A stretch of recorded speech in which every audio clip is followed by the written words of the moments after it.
వస్తున్నారా? ఈ రాత్రి దేవుడు చెప్తున్నాడు, నీ సొంత ప్రయత్నాల ద్వారా నువ్వు విజయం సాధించలేవో, నీ సొంత ఆయుధాల ద్వారా విజయం సాధించలేవు. నువ్వు అనుకుంటున్నావు ఏమన్నా కాలంలో ఉన్నానండి, బాడీ బిల్డింగ్ చేస్తున్నానండి. ఏం చేస్తున్నావట చెప్పండి? జిమ్కి వెళ్తున్నానండి. వాడు నిజంగా డంబెలు కూడా లేపలేడు, కానీ వాడు పొద్దున్నే నిక్కరేసేసుకొని కింద షూ వేసేసుకొని ఏం చేస్తాడు చెప్పండి? వెళ్ళిపోతాడు. అరే సరైన ఫుడ్ ఉందా? దానికి ఫుడ్ లేదు. సరైన విటమిన్ ఉందా?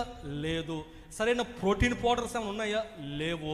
పోనీ ఇంట్లో ఏమైనా డైట్ మెయింటైన్ చేస్తున్నావా? లేదు. ఏమీ లేకుండా వాడు చెప్పే మాట ఏంటో తెలుసా? ఎరా బాబు ఎక్కడున్నావు అంటే, జిమ్లో ఉన్నాను పాస్టర్ గారు. దేవుని వాక్యం సెలవిస్తుంది, నీ జిమ్ బాడీల ద్వారా నువ్వు విజయం సాధించలేవు. నీకున్న శక్తి సామర్థ్యాల ద్వారా నువ్వు విజయం సాధించలేవు.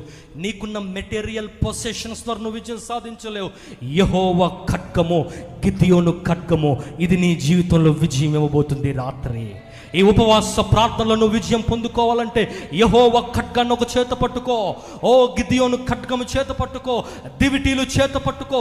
వెలిగించబడు, మండించబడు, ఆత్మీయతలో మండాలి, కుటుంబం మండాలి, ప్రార్థనలో మండాలి.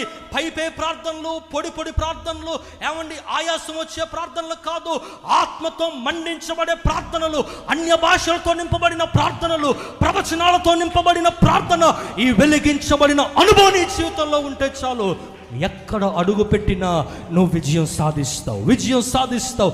హల్లెలూయా, హల్లెలూయా. యుద్ధ భూమిలో నువ్వు ఉన్నావు అనే విషయం మర్చిపోవద్దు. అమ్మ, క్రైస్తవ జీవితం అంటే అర్థం ఏంటో తెలుసా?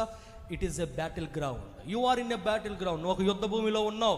నువ్వు డూప్లెక్స్లో లేవో, ఏసీల కింద లేవో, లేకపోతే నువ్వు ఎక్కడో ఒక మంచి వాతావరణం లేవు. కాదు, లోకము యుద్ధ భూమి లాంటిది. సాతానికి క్రైస్తవునికి నిత్యం యుద్ధం జరుగుతూ ఉంది లోకంలో. సాతాను యుద్ధం నిన్ను బడేయాలని, పాడు చేయాలని, నీ కుటుంబాన్ని పాడు చేయాలని సాతాను ప్రయత్నిస్తున్నాడు. కానీ దేవుడు ఏమంటున్నాడు తెలుసా? సాతాను ఆలోచనలు ప్రక్కన పెట్టేసాయి, సాతాను ఉద్దేశాలు ప్రక్కన పెట్టేసాయి. Have prayer life. ప్రార్థన జీవితాన్ని కలిగి ఉండు.